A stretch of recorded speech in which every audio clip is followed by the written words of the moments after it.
Let me talk about one of the lines that the left definitely hates when it comes to this Oliver Anthony's Rich Men North of Richmond. I wish politicians will look out for minors and not just minors on an island somewhere. Talking about Jeffrey Epstein. Also, Lord, we got folks in the street, ain't nothing to eat, and the obese milking welfare. Well, God, if you're 5'3" and 300 pounds, taxes ought not to pay for your bags of fudge rounds. The left have gone mad over that. Young men are putting themselves 6 feet in the ground because all this damn country does is keep kicking them down. Lord, it's a damn shame. Let me tell you something. We've all been in the grocery store when we were younger, or even now in modern times, where we've sat behind someone with a cart full of groceries that are on welfare that we cannot afford. And they are eating better than us while we're paying their bill. Don't act like you haven't experienced that. That man hits it home right there with that line. All right, guys, stay tuned for some quick program messaging, and we'll be right back. All right, welcome back to the Carl Jackson Show podcast. Today's show is brought to you by MyPillow. Guys, do not forget, take advantage of the great deal that Mike Lindell has at MyPillow.com. Click on the radio podcast square at the top of the page. And what is the deal? The deal is you can get a queen size MyPillow for only $19.98. The full price is $69.98. You get it for $19.98. If you want a king size, that's only $10 more. Plus, there are deep discounts available on all of MyPillow.com if you use my name as the promo. And again, you can go to MyPillow.com, click on the radio podcast square. Radio Podcast Square, spell my name out, CARL. Or if you prefer to call, you can do that as well, 800-858-0263. That is 800-858-0263. There's deep discounts available on mattress toppers, my slippers, bed, or pet beds, all that kind of stuff. Anything that you may have wanted to purchase or considered purchasing on MyPillow.com, now is the time to do it. Promo code Carl, take advantage of the deal, 10-year warranty, 60-day money-back guarantee, good night's rest, American-made products, American jobs. Can't beat that with a bat. All right, guys, MyPillow.com, promo code Carl. All right, so I'm going to dive right into the video. Gabe already has it ready and set up to go. This is Oliver Anthony. Gabe, I know that there's going to be some type of copyright infringement, so I'm not sure how long the video goes in its entirety. I believe it's right over 3 minutes, so I may 3:10. All right, so I may have to stop this for just a moment and then restart. So I'll just give my take, but I'm just concerned about copyright infringement. I know you guys know about that out there. But anyway, I'm going to give you some fresh takes and reactions to this video because I don't believe anyone has truly, that I've watched so far, has captured the spirit of this video and why it's so threatening to the left and to the establishment in Washington, D.C., and so I will break that all down. This guy is a jewel. He's a very humble guy. I've seen his video after he performed a concert live singing this song, as well as others I believe that he had. Just a really humble guy with a really humble and godly mission, in my opinion. Without any further ado, let's go ahead and we will roll this video. And then I'm going to give you my take, my reactions to it that I think are going to bring a lot of things home for you, that are going to make a lot of things click. And please share this video. Seriously, this song, this video, this podcast, The Carl Jackson Show, I want you guys to share this video because there's something happening, bubbling underneath the surface. I think is the way to express that could help us to restore America. This video is part of it. I'll explain why. Anyway, without any further ado, after I've already said that one time, Gabe, let's go ahead and roll the video, por favor. I've been selling my soul, working all day, overtime hours for bullshit pay, so I can sit out here and waste my life away, drag back home and drown my troubles away. It's a damn shame what the world's gotten to. People like me, people like you, wish I could just wake up and it not be true, but it is. Oh, it is. living in the new world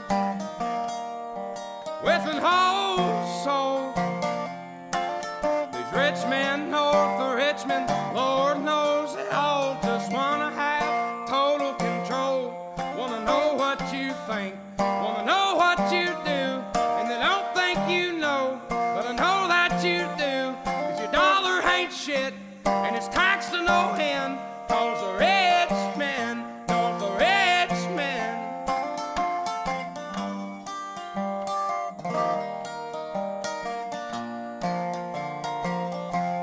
I wish politicians would look out for miners, and not just miners on an island somewhere. Lord, we got folks in the street, ain't got nothing to eat, and the whole beast milking welfare. Well, God, if you're 5'3" and you're 300 pounds, taxes ought not to pay for your bags of fudge rounds. Young men are putting themselves 6 feet in the ground, 'cause all this damn country does is keep on kicking them down.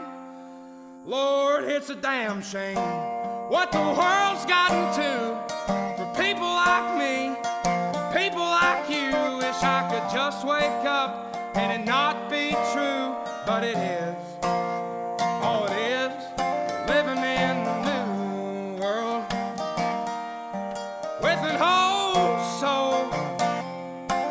These rich men north of Richmond, Lord knows they all just wanna have total control.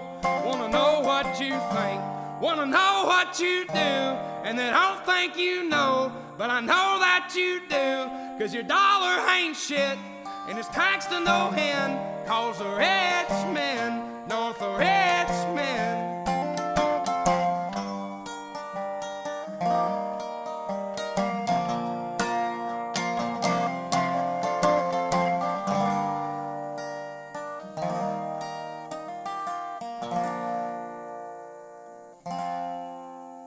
I've been selling my soul, working all day, overtime hours for bullshit pay.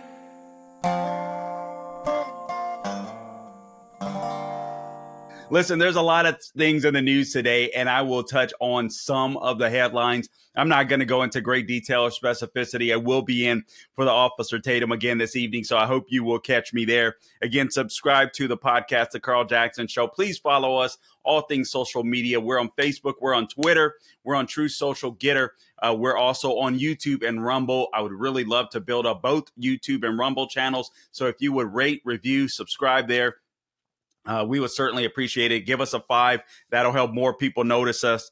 We would certainly appreciate that. Okay, so why does the left hate it so much? This song, Rich Men North of Richmond, obviously speaking of Richmond, Virginia. Also, this guy, from what I understand, Oliver Anthony, I've seen that he's done more stuff online. I didn't know him before this song. I hadn't paid attention to him. There's some country music that I like, some country music that I don't. I do like all types of music. I like some of the old school Johnny Cash.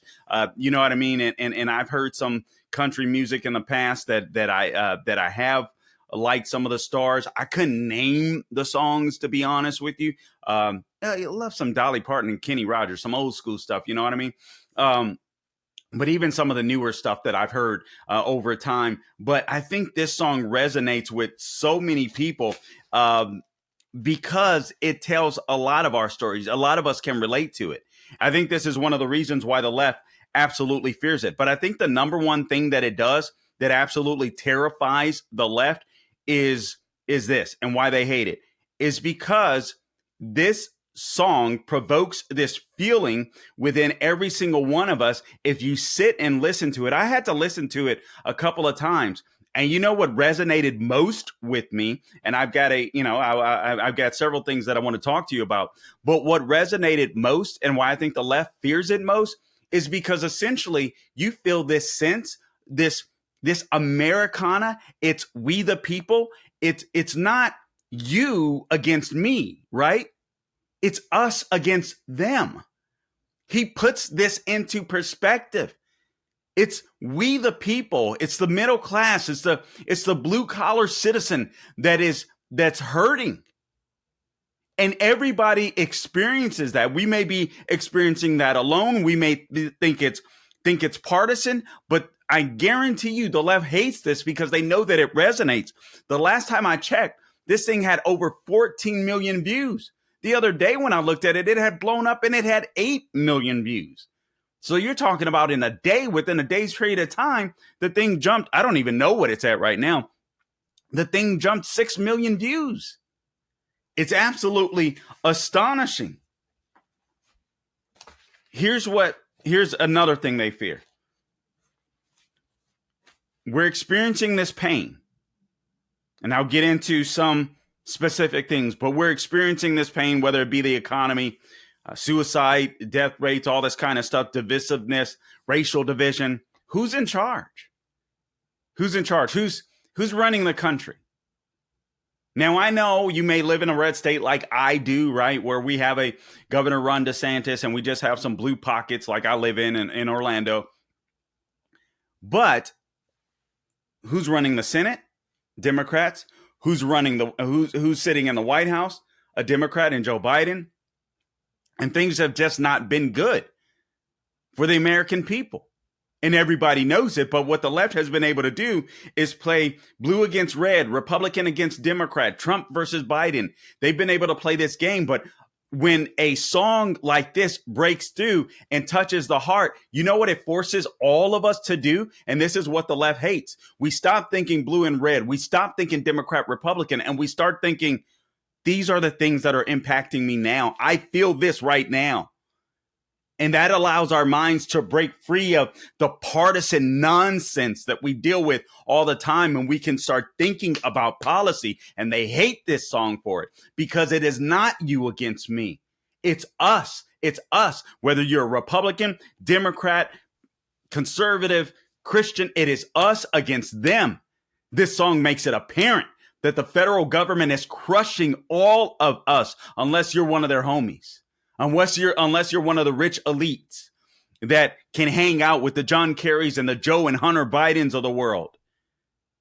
Everybody else is hurting, and they hate that. This music unites we the people. That terrifies the left. This music transcends. It transcends. What are the ways in which the left play this cultural Marxism game?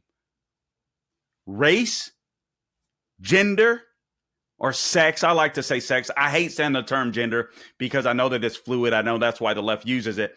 And class warfare. It transcends all of that. You listen to this song, and let's face it, the left hates white country music singers because they tend to be more patriotic. So that's another thing. That's just a given. All right, I should have mentioned that at the top of the podcast, but I think that's a given, right? But this song transcends race, it transcends sex or gender, and class. Totally nonpartisan. And they can't stand that. Because in order for the left, in order for those who really hate us, that pretend like they like us, typically they reside in the Democrat Party, they have to keep us divided if they want to win. They have to make sure that we're mad at each other instead of mad at them. And this is why this song scares the heck out of them. It speaks of, I was reading this column from the Federalist. This guy summed it up pretty good, and I'll go through some of the lyrics for you real quickly. I know you heard them, but it's a different thing to read them and get them in your mind. But there was a column from the Federalist called Hit Song Rich Men North of Richmond. Richmond gives a glimpse into the lives of Americans that are left behind. Speaking of being left behind, you know, the Biden administration or the Taliban is celebrating their 2-year anniversary of being back in control of the Kabul area, Afghanistan, after we left Americans there. Anyway, that just came to mind real quick. I don't want to get too distracted on that, but that came to mind. But think about the existential economic collapse some of you are feeling. This song resonated with you. If you're like, man, just a couple of years ago, things were just so much better. There was more opportunity out there to make money. And now there's economic insecurity. Some of you may not be able to save the way that you wanted to. Some of you may not be able to retire as quickly as you wanted to just in the last couple of years because you have some guy that hates America that steps into the White House, Obama Part 3, in my opinion. And he wants to fundamentally transform America on top of the fact that he doesn't know what he's doing. So all he does is just try to be tough and machismo. And this is what we're going to do. And this is the way it's going to happen. Damn the consequences. Damn the American people. And honestly, I think that's what you're seeing with the Maui wildfires, too. I think that can be, and it should be, his Katrina moment, even though the Katrina moment is not what the left pretends it to be. However, when it comes to political narrative, this is Maui is Obama's or Biden's, same thing in essence, Katrina moment. Think about the government corruption. See, you're forced to think about the government corruption that the Biden administration doesn't want you to see. When you're hurting, but you know that Biden, the big boss, the mob boss, is hooking up his son, making he and his family, enriching his family. They're getting wealthier and wealthier and wealthier while you struggle to make a dollar, and while they spend our money. Oh, I mean, we're overtaxed, and then they spend our money to oblivion, and so our dollar becomes weaker and weaker and weaker. That's why he says, and forgive me, typically we bleep out the cuss words, but for the sake of the podcast, I didn't. Apparently, for people, country people, typically swearing, I guess, is not necessarily a bad thing. And honestly, I've got to calm down because, as God is my witness, I had stopped cussing for decades. And then Biden gets into office, and even parts of Obama administration, and I find myself getting so frustrated sometimes that I use words that I don't like to use, to be frank with you. But the cultural freefall, we can all see it. Even people on the left that are scared to talk about some of these issues, where kids are just rampant crime in the streets, the whole trans debate, if you will. Everybody sees this, and everybody's scared to talk about it. The anarchical tyranny, as the columnists from the Federalist writes, you see the Antifa and the BLM members, basically the brown shirts of the Democrat Party. You're scared to speak out. Suicide rates are up. Overdose deaths are up. And there's no doubt in my mind that you may know somebody that have experienced this. Either a suicide, overdose death, or you know someone that knows someone that has. And this is all stuff that people can relate to. So this song allows us to see beyond all the partisanship and look at policy. This song forces even the lowest of low information voters to consider policy, to consider what government is doing. They may not be able to completely put it together. They may not be able to completely explain it. Many Democrat voters, maybe even some Republican voters, but they feel it. And this song helps them to feel it. That's why this song scares them. And then consider this. Consider the elite class, whether it's the DC elite class, whether it's the World Economic Forum, the Bill Gates of the world, and all these people. All of these people are insulated from their policies, from Biden's policies, but we're not. We're not. If you're a middle class American, you're a poor American, you're not insulated from these policies. Another thing that he mentions, actually, let me just go through some of the lyrics. I've been selling my soul, working all day, overtime hours for BS pay, so I can sit out here and waste my life away, drag back home and drown my troubles away. Now that lyric, that line, that is a matter of choice, a lot of that. But there's no doubt that when people get desperate, or when people feel like they're in despair, or when people feel like they're hopeless, they go to work, they work a job that they hate in order just to make ends meet. And then you do it all over again the next day. Been there, done that. Everybody can relate. They can relate to that. Now, I didn't drink to drown my troubles away, but I know there's plenty of people that do and have. He also says it's a damn shame what the world's gotten to for people like me and people like you. We the people. Wish I could just wake up and it not be true, but it is. And it is. Or, oh, it is. This stuff just resonates with people because everybody feels. That's what music, it's the thing about music. It just allows you to feel. It allows you to even think and be in the moment. That's why I hate some of the crappy music of the day. and why music like this oftentimes is so good. These rich men north of Richmond, Lord knows they all just want to have total control, want to know what you think, want to know what you do, and they don't think you know, but I know that you do. These people think these people absolutely think that we're stupid. They absolutely think that we're stupid, and they want total control of our lives. Think about it. And I've got some notes here. So if you see me looking down, I want to make sure that I don't forget anything, but they want total control of our lives, the way that we think, want to know what you think. What business is it of theirs? This is the United States of America. Free speech exists. People fundamentally, I think even people on the left fundamentally understand free speech. I think they do. Want to know your thoughts. They censor us to try to control our thoughts, to try to control our behavior. There's word that Biden might implement a climate change emergency in order to ration gas, electricity, and meat, something that I've heard he's been thinking about behind the scenes. People feel this stuff coming, man. They really do. They want to control our behavior, how we live our lives, the things that we do, how we eat, with these ESG scores, environmental, social, and governance scores. I think this music touches on all of this. Meanwhile, it's the middle class that's getting crushed. It's the blue collar worker that's getting crushed, working his or her butt off to try to keep these elites afloat. And everybody feels that. Everybody senses that. And again, who does he point to? These rich men north of Richmond, Virginia, or north of Richmond. Lord knows what they all just want. They all just want to have total control, want to know what you think, want to know what you do. And they don't think you know. But I know that you do.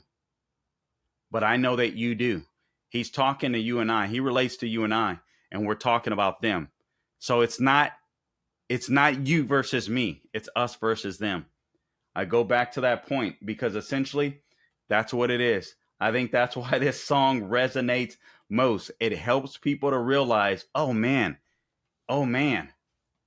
it's not, Carl isn't so bad. I know he's a black conservative. He's not so bad, and it helps me to view you in the same way. If you're a lefty, I hope you would change your mind. But it helps me to understand people are people.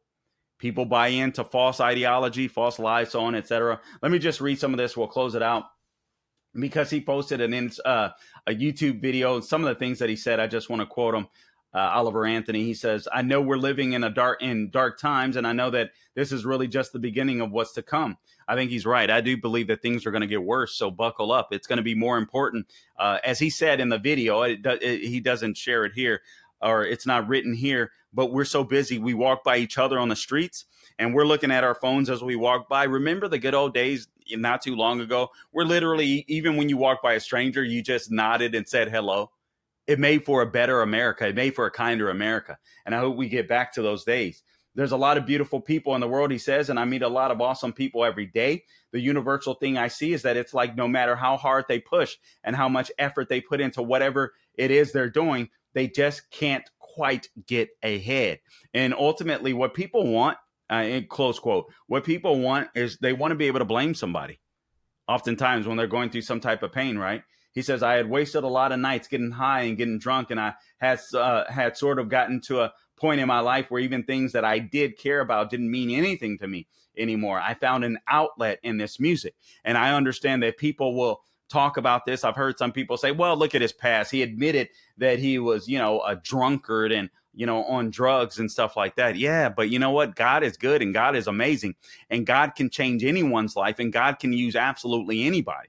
It's very important that we never make the person the God, but realize that God can use the person, and God is using this person. I believe he used him in this song, and I'm assuming he's clean and sober now. And what better place to go, or what better person to understand than Jesus Christ, the Jesus Christ of the Bible. Rich men north of Richmond, according to Anthony, is relatively apolitical. He said, quote, it seems like both sides serve the same master, and that master is not someone of any good to the people of this country. on skyrocketing suicide rates. This tells me this guy has a lot of wisdom. And I think a lot of people that are musically inclined tend to be oftentimes pretty deep thinkers. Sometimes they're stupid, but oftentimes they tend to be pretty good thinkers. And I like the way he frames this. He says, on the skyrocketing suicide rates, quote, those aren't problems. Those are symptoms of a bigger universal problem. And a lot of people know that. It's common sense, but we don't talk about it enough. What's the problem? We removed God from the culture. We've told people, God doesn't matter. Going to church doesn't matter. They can be whatever they want. God created them to be a specific sex, a specific person. We're telling them that may not be good enough, so they need to change it. We're telling them that life isn't going to get any better, that climate change is real and the world, you're going to burn up, you're going to incinerate and all this kind of crap. He also says, but he understands that the suicide rates are a symptom. That's what I love. That's a smart take. It's just a symptom of a greater disease. And in my opinion, that's a lack of God in the culture. If you take anything away from me and music I write, it's that this life is a beautiful opportunity. He says there's a divine creator that loves you. And sometimes it takes falling down on your knees and getting ready to call things quits before it becomes obvious that he's there. He's always there. You just got to look out for him and listen for him. Anthony indicated that throughout the video, he wants his music to be a source of hope, not just a series of grievances and perhaps songs like Men North of Richmond. Well, he's giving people hope, and I certainly appreciate it because I do think this is somewhat of a rallying cry. And I think you'll see more of this, not just music, but behavior, people shifting away from big government, people returning to God. At least that is my hope and prayer. But I do believe this is the rumblings of it. I do believe this is the beginning of it. And the reason why so many people have tuned in to watch this video is because they're hungry. And when they watch this video, it resonates because they find a voice in a person that cares and they realize, oh crap, my neighbors aren't my enemies. These people in Washington, D.C. that want to control our lives, maybe they are. Guys, I appreciate you tuning in to this edition of the Carl Jackson Show. Please subscribe to the podcast wherever you go to get your podcast, Apple, Google, Spotify, YouTube, and Rumble. Rate and review us on both YouTube and Rumble. Give us a 5 so we move up the charts. And until next time, do not grow weary doing good. God bless you.